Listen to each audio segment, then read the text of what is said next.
কিয়ামতের আগে আগে আরো কিছু মানুষকে আল্লাহ পাক কিন্তু শূকর এবং বানরে পরিণত করবেন। এই হাদিসটা কি জানেন? হাদিসটা শুনে রাখেন, এটা আখিরুজ জামান বা কিয়ামতের আলামত সংক্রান্ত হাদিসগুলোর মধ্যে পাবেন।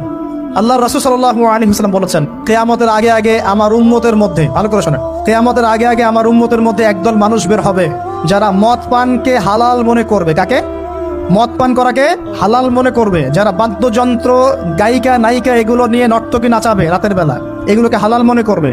যারা অশ্লীলতা, বেহায়াপনাকে জায়েজ করে নিবে, ঠিক আছে, এরকম কয়েকটা পাপের কথা বলে নবীজি বলছেন একদিন সকালবেলা আল্লাহ পাক তাদেরকে ঘৃণিত বানরে পরিণত করবে। এটা হবে সামনে, কখন কিভাবে হবে আল্লাহ ভালো জানেন। এবার আমি কনসেপ্টে চলে আসি। এই যে পৃথিবীতে নেমে আসলাম, তাহলে আমরা কোত্থেকে আসছি ভাই? আমরা কি পৃথিবীর অধিবাসী ছিলাম? আমরা জান্নাতে ছিলাম, ওখান থেকে আল্লাহ পাক পাঠিয়েছে। এবার পৃথিবীতে এসে আদম আলাইহিস সালামের যুগে খুব একটা দুর্ঘটনা ঘটে নাই, একটা ঘটেছে। কয়টা? একটা। ভাই হাবিলের কোরবানি কবুল হয়, কাবিলের অন্তর্দাহ হয়, জ্বালা হয়। কেন হাবিলেরটা কবুল হবে, কাবিলের কেন হচ্ছে না? এই হিংসার বশবর্তী হয়ে কাবিল হাবিলকে হত্যা করে ফেল।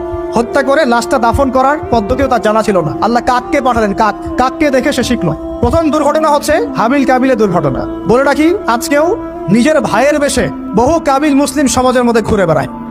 নিজের ভাইয়ের লেবাসে, পোশাকে, সুরতেই বহু কাবিল এখনো কিন্তু মুসলিম সমাজে ঘুরে বেড়ায়। তো আমরা কাবিলদেরকে কাবিলের পরিণতি সম্পর্কে সচেতন করতে চাই।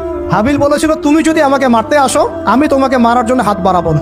হাবিল জান্নাতে যাবে আর কাবিল জাহান্নামে যাবে। কেন কাবিল জাহান্নামে যাবে? নবীজি বলেছেন, পৃথিবীর প্রথম হত্যাকাণ্ড সংগঠিত করেছে কাবিল। এই কারণে পৃথিবীতে যত খুন হবে, সমস্ত খুনের পাপের একটা অংশ কাবিলের আমলনামায় যোগ করা হবে। বলে নাউজুবিল্লাহ।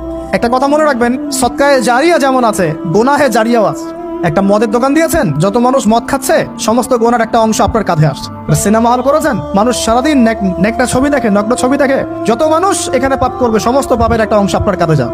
আবার একটা মাদ্রাসা করেছেন, যত মানুষ এখানে দ্বীনি ইলম শিখবে, এই নেকির একটা অংশ আপনি পাবেন ইনশাআল্লাহ। মরে গেলেও কবরে পাবেন ইনশাআল্লাহ। আল্লাহ পাক আমাদের সবাইকে সদকায়ে জারিয়া করার তৌফিক দেন, গুনাহে জারিয়া থেকে বাঁচিয়ে রাখুন। খুব খেয়াল রাখবেন, আল্লাহ পাক আমাদের হেফাজত করুন বলি আমিন। এবার ওই যুগ শেষ, নূহ আলাইহিস সালামের যুগ। এই যুগে আল্লাহর একই সুন্নত, নূহ আলাইহিস সালাম 950 বছর দাওয়াত দিলেন, 40টা বা 80টা পরিবার ইসলাম কবুল করেছে, বাকিরা করে নাই। যারা করে নাই আল্লাহ পাক তাদেরকে ডুবিয়ে মারলেন, যারা করেছে আল্লাহ পাক উদ্ধার করলেন। সোজা কথা, আজকে সারা পৃথিবীতে যত মানুষ আমরা বেঁচে আছি না, আমরা কোনো না কোনো ভাবে ওই 80 পরিবারের সদস্য। আমরা ভাই ভাই, আমরা ওই ফ্যামিলি, 80 ফ্যামিলির অন্তর্ভুক্ত। কিরকম করে? নূহ আলাইহিস সালামের 4 সন্তান ছিল। কয় সন্তান?